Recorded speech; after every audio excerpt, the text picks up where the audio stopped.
What is going on, guys? Welcome to another Warframe video. We will be creating 5 new builds with the Helminth system and going over the best mods for their purpose. Please subscribe, like the video, and leave a comment saying which is your favorite, or tell me what are you building with the Helminth system. It will be really interesting to hear what your opinions are on different builds. At number 5, we have Support Volt. This is kind of a weird one, but for the build, you want to maximize range and strength as much as you can without hurting your duration.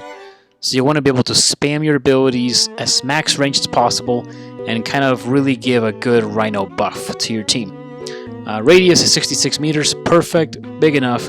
The only problem is damage increase is so fucking bad. 48% when you have 163 power strength. I mean, I know they nerfed the ability, so if you kind of just do a random mission, this kind of helps out your team a little bit, but if you're going to go for an Eidolon hunt, I would say you have to increase the damage quite a bit more for this to actually be useful. So Eidolon hunts for him with a Rhino buff, I don't know. I'd rather take an actual Rhino with me and do the mission. But I feel like Rhino Roar will probably work best for a Chroma. At number 4, we have Super Strength Rhino. This build is just super fun. I don't know what else you would use it for, but the amount of power you get with this build is just pretty insane.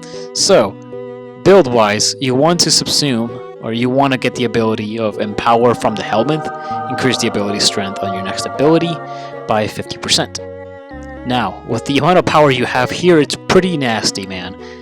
You have Growing Power, 25% when you hit Status Chance. You have Power Drift, 15% ability strength, Energy Conversion, Energy Orbs grant 50% more ability strength. You have Blind Rage for another 99% power. You have Umbral Intensify for 44% ability strength. Augur Secrets for another 24 ability strength. Transient Fortitude for another 55%. And then of course we have Stretch for range and energy because we're going to need a lot of energy. And we have Augur Reach for more range.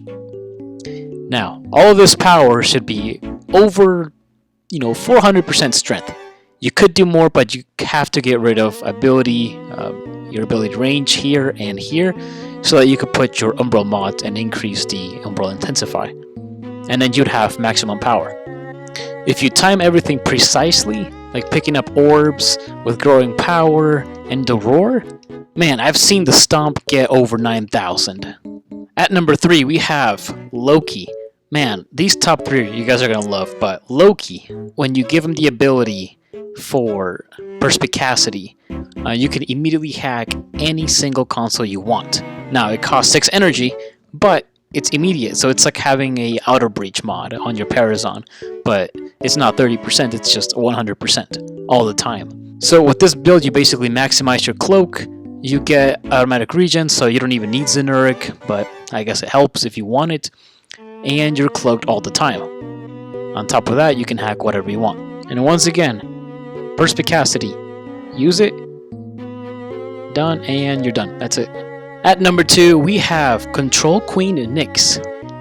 As far as the build goes, all you gotta really focus on is energy and range with some duration. I put Energy Siphon on there to help with energy regen. If you have Zenuric, you can do the Energy Dash or whatever. I don't have it maxed, so I have the really bad one at level 3, or the 3 one. I'd recommend putting Chaos Sphere and Endless Lullaby. Chaos Sphere makes it so that when they enter the circle, they start getting confused, which is kind of what you want. And an Endless Lullaby is what will keep them asleep for a very long time. This is just insane. Like, this build here with the new Helminth system, what you're able to do as in crowd control it's crazy. I mean, look at this. This is Steel Path, Interception. These are over level 100. And they're kind of just stun locked at this point. They're either confused, trying to kill themselves, or falling asleep.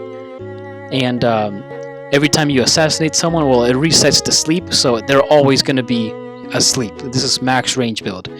And I mean, yeah, this is okay.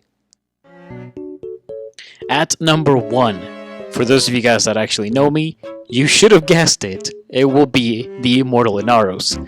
You will go ahead and get Growing Power just to maximize the strength of Eclipse. Prime Sure-Footed will be 100% chance to resist knockdown, so you'll never deal with ever being pushed ever again. You'll never fall off your feet. Adaptation to make you stupidly tanky. That's a must-have. And then of course your sacrificial mods, or all your Umbral mods. You'll have Umbral Vitality, Umbral Fiber, and Umbral Intensify. These 3 mods to maximize health, maximize armor, and I guess a little bit of strength. I would recommend Rolling Guard because you can become invincible, you can become immortal for 3 seconds every 7 seconds. Now, this is just insane. I mean, you already don't die with Inaros, so might as well just make him not die every 7 seconds, for 3 seconds. Insane mod. Rage because, your whole health bar is a energy bar. You don't need primed flow. I mean, you could if you wanted to, but it's not necessary. Your efficiency is at 100%, so you'll have just enough. Put everything here together, plus Eclipse, which will be giving you, for 25 seconds, a damage increase of 249% or a damage reduction of 75%. That doesn't matter, honestly. Whichever one you get, it's perfectly fine because you can either be even more immortal or you could do more damage. So it's a win-win situation. These 5 builds are all I have for now, some being pretty crappy and some being pretty useful, at least to me. But overall, I hope you guys found the videos helpful. Please subscribe if you want to see more content like this, and I will see you all in the next video.